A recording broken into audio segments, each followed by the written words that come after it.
Hey guys, welcome to this week's podcast episode. And I've got a fantastic guest for you today, Joe Casabona from Pennsylvania. And he's going to talk to us all about showing our listeners how they can save 12 plus hours per week, especially on their podcast through processes and automation.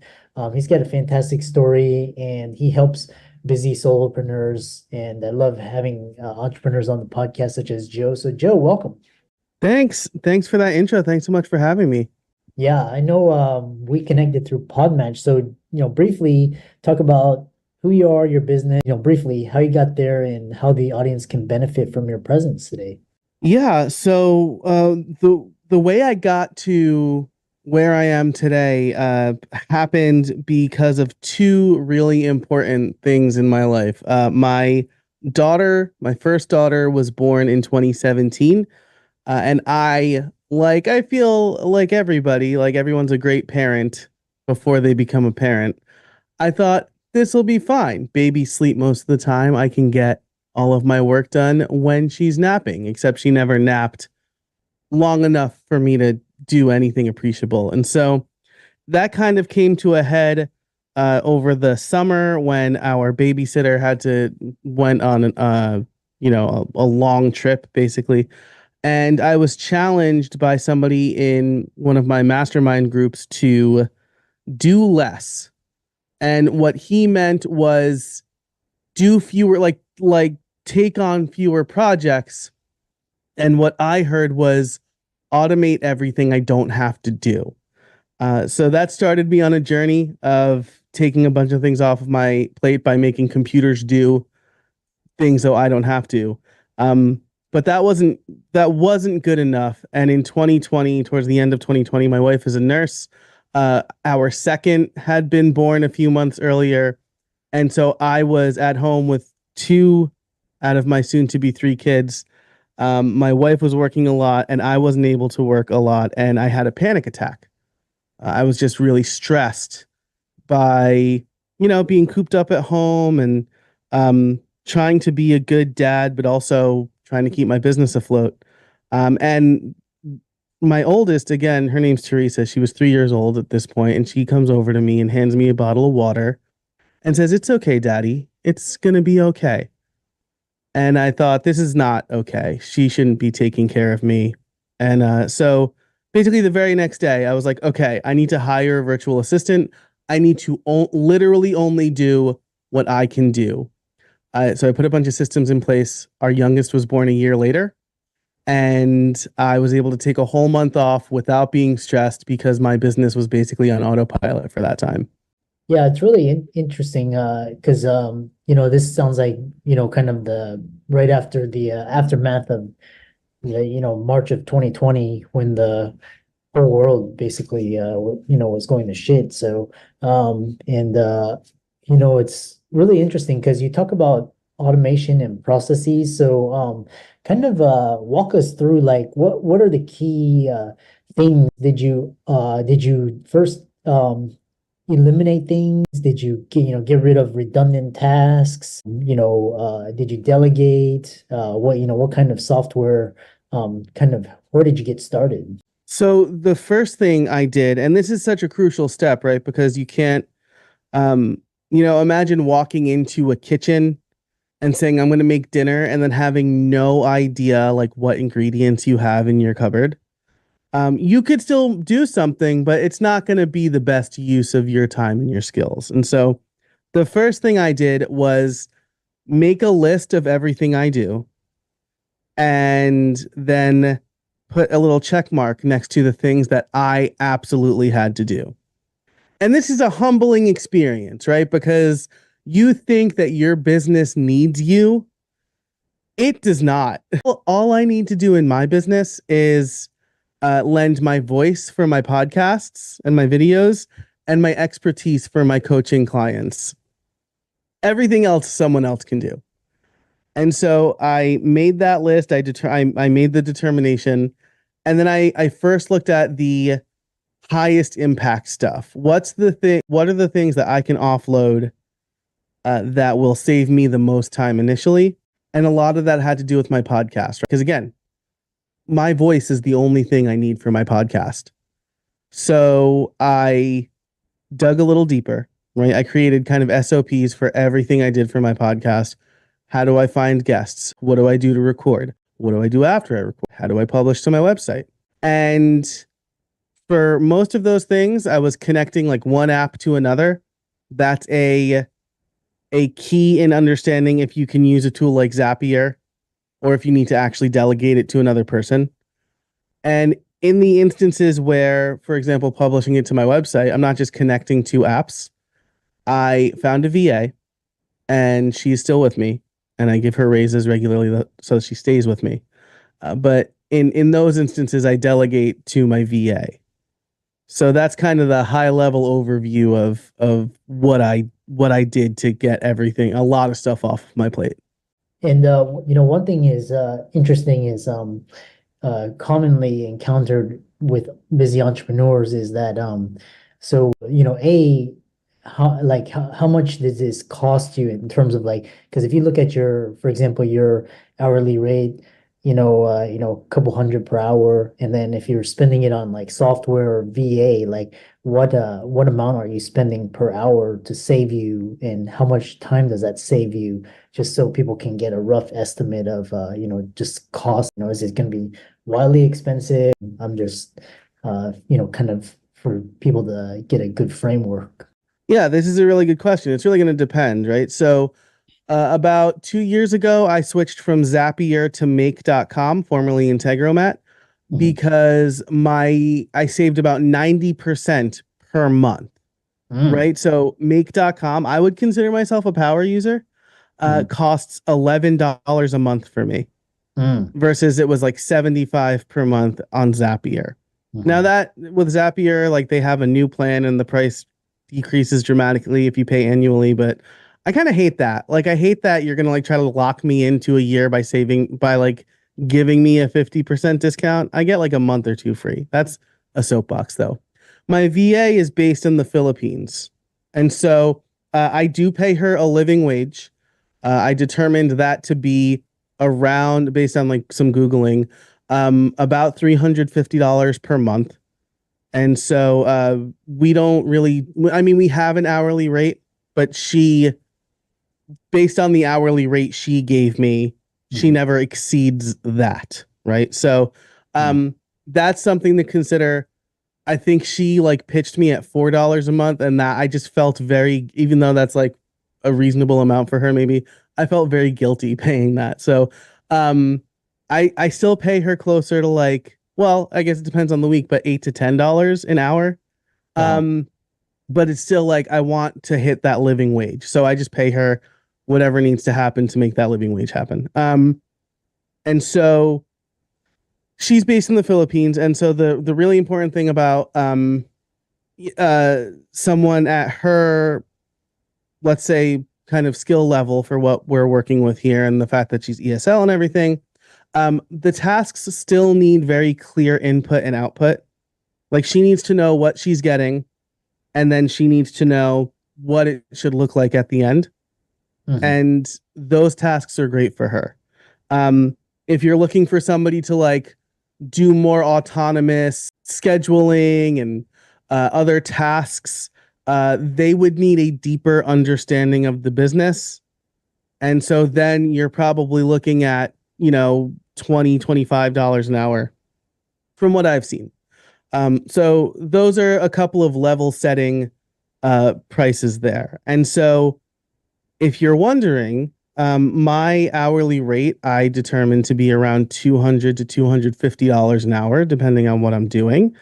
And so if it takes my VA, let's say an hour to publish a podcast episode, it doesn't, but let's just say it does.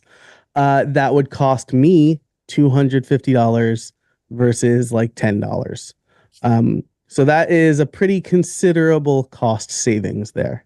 And time savings, right? I can spend that hour doing something better, like finding a sponsor that's even more than $10.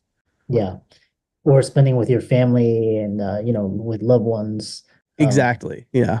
Yeah. I took Friday off as we record this. I took Friday off. I wasn't going to, but it was my son's birthday, he decided he wanted to go to the zoo. And I'm like, well, I can't not go to the zoo on my son's birthday with him. So I just knocked off for the day, and I'm able to do that because I have the right systems in place. Yeah. Yeah, the most common thing I hear from entrepreneurs that use your system and methodology is it gives them time to spend with loved ones.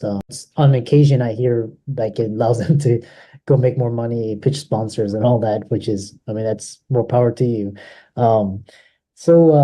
The other question I get from you is because I had the same problem is like what are your strategies for managing teams? Because one, I had one editor.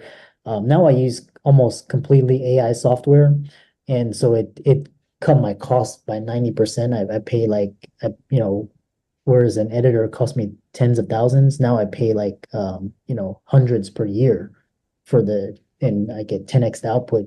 But one thing is like they just don't get it, or they just kind of this kind of you give it to them and they come back to you with more, like it just becomes like the more emotional and mental overhead just becomes so great that it's not even worth it anymore. So how do you manage that? Just like it's kind of like you want to pass it on. They know what to do, but then they just come back with like 10x questions. You answer those 10x questions, they come back to you with 100 times questions. It's kind of a back and forth. How do you handle that? Yeah, this is a great question, right? And it's basically like, how do you make sure? Well, I'll put it to you this way: my favorite show for a long time was Scrubs, and in Scrubs, which is a hospital-based show with doctors and interns, one of the doctors said, "Show me an intern that only doubles my time, and I'll give them a kiss." Which is to say, yeah, bringing on people can mean more work, right? Yeah. Especially in the beginning, right? With my VA, her name's Anna. And again, like I say this all the time, please don't leave me. Uh-huh. Like things would fall apart. Yeah. In the beginning, it was a little rough because it was my first VA. I Yeah. didn't really know what I was doing. I would say things like, go find me conferences to speak at. She has no idea like what I talk about, what kind of conferences I would go to, would I fly? Do I only want the United States? And so like that was like a terrible task for her.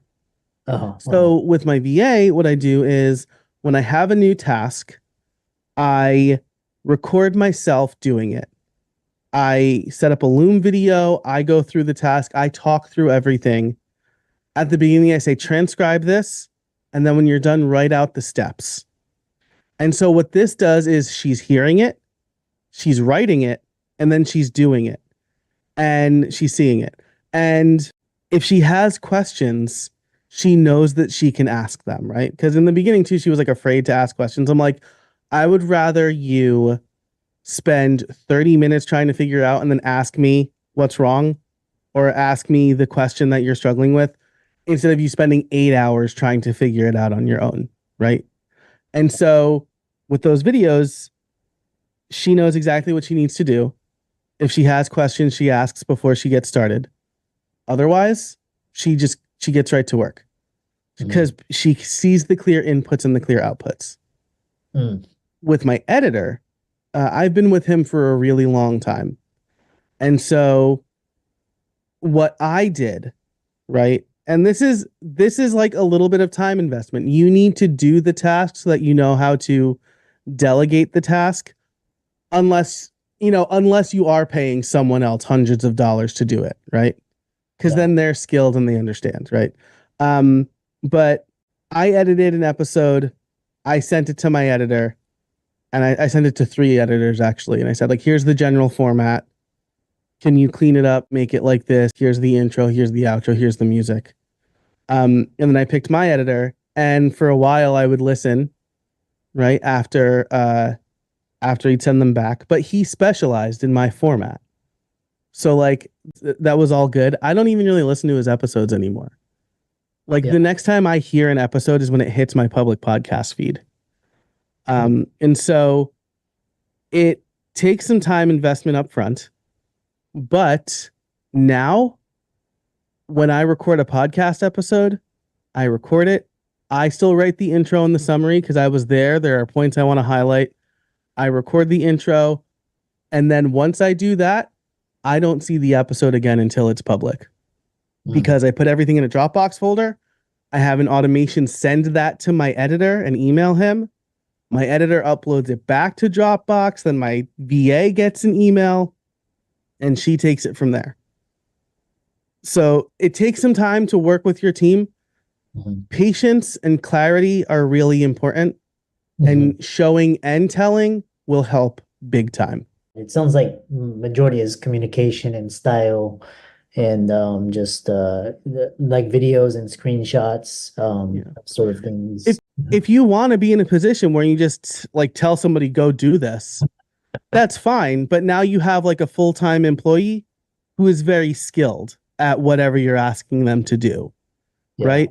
That's not quite the same as having a and that's not to say that my editor is not very skilled, but he's not my full-time employee. He has other people that he works with. And so I can't just be like, well, now I can be like, hey, I have another episode for you. Right? Just like with my VA, like she knows when she has another episode to publish, she does it.